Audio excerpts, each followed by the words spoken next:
मला खूप भूक लागलीये. काय करू बाळा तुला खायला मग? आजी मला शेंगदाण्याचे लाडू खूप आवडतात, ते बनव ना. ठीक आहे बाळा, करते शेंगदाण्याचे लाडू, तुला आवडतात तर. मी माझ्या नातीसाठी शेंगदाण्याचे लाडू करत आहे. 3 वाट्या शेंगदाणं मी भाजायला टाकत आहे.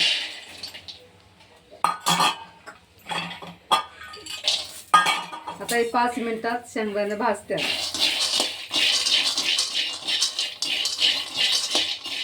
चांगले खरपूस शेंगदाणे भाजायचे, बारीक गॅस करून. मग लाडू एकदम खमंग लागतात, चविष्ट.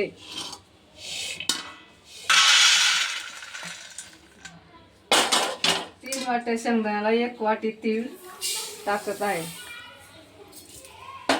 एकदम तडतडा मुसतर भाजायचं. एकदम बदामी कलरवर भाजून घ्यायचं खमंग.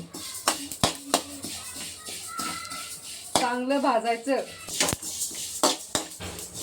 जास्त भाजलं तर कडवट लागतंय, प्रमाणात भाजायचं. आता माझे तीळ भाजून झाले, मी आता गॅस बंद करते.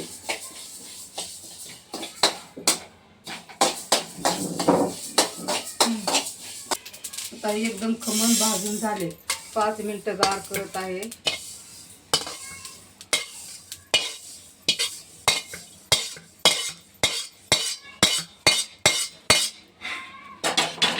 तीन वाटी शेंगदाणं, 1 वाटी तीळ, 1 वाटी गूळ. तुम्हाला हवा असतं तुम्ही जास्त टाका, मी कारण 1च वाटी टाकली.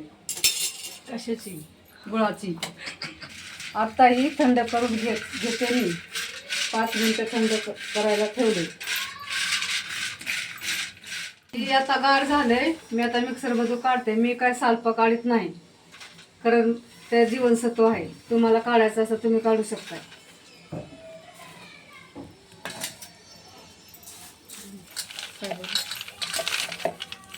मिक्सरमध्ये टाकत आहे. माझी नात पण मला टाकू लागते. तिला लय काम करायची हवस आहे.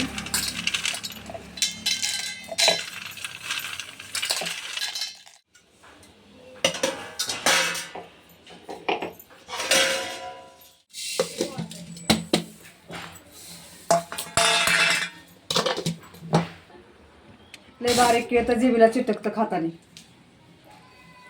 तर मी थोडंसं भगऱ्यात ठेवले. ह्यात मी शेंगदाणा आणि तीळ करून एकदम मिक्स करून ठेवत आहे. आता याच्यात गूळ टाकायचा आहे मला. 1 वाटी गूळ.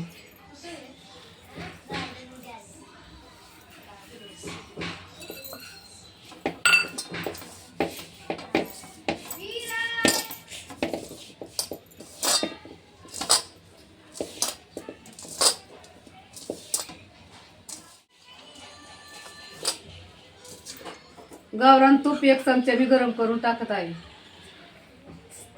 त्याने थोडा जरा चव वेगळी लागते. 1 चमचा तूप टाकून मी गरम केले. तर लाडू बनवायला घेत आहे. जरा चांगलं लागते तूप टाकल्यावर.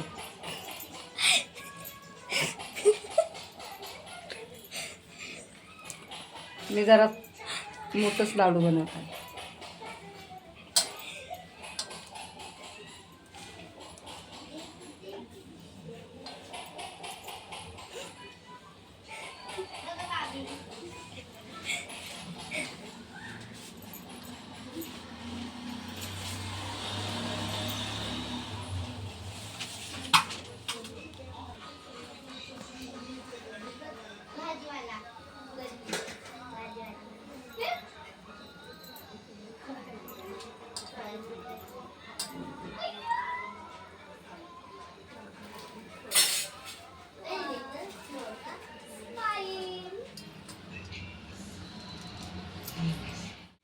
हे बघा लाडू आता असे झालेले आहेत.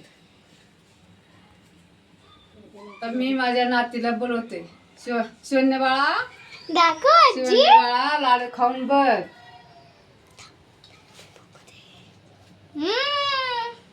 मला हे लाडू कसे वाटले आम्हाला हे कमेंट मध्ये सांगा.